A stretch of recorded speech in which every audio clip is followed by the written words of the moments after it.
આપ જોઈ રહ્યા છો TV9 હું છું જગદીશ। સમાચારની શરૂઆત કરીશું અને સૌથી પહેલા વાત કરીશું ગુજરાત રાજ્યમાં જ્યાં કાયમી ઓબીસી કમિશન નહીં હોવાના વિવાદ સામે આવ્યું છે। ગુજરાત હાઈકોર્ટે રાજ્ય સરકારને આ અંગે ફટકાર લગાવી છે। માત્ર એક સભ્ય પર ચાલતા કમિશન મામલે કોર્ટે રાજ્ય સરકારનો ઉધડો લીધો છે।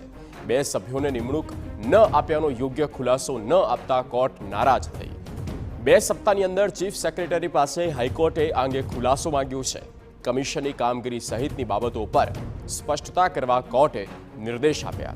28 સપ્ટેમ્બરના રોજ વધુ સુનાવણી હાથ ધરવામાં આવશે। સંવાદદાતા રોનક વર્મા ફોનલાઈન પર। રોનક, પૂરી વિગત।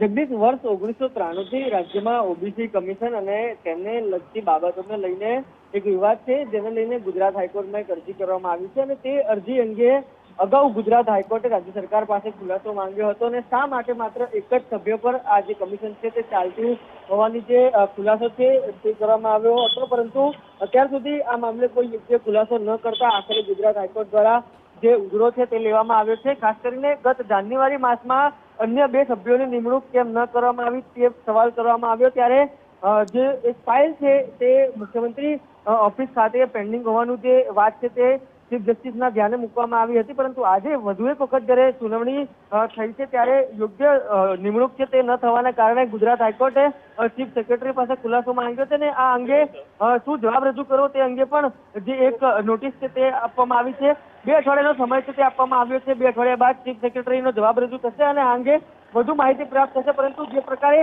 માત્ર એક જ સભ્યના આધારે જે નિર્ણય કરવામાં આવે છે તેને લઈને કોર્ટે નારાજગી વ્યક્ત કરી છે અને અન્ય 2 સભ્યોની નિમણૂક હજી સુધી શા માટે નથી કરવામાં આવી તે અંગે પણ ખુલાસો માંગ્યો છે।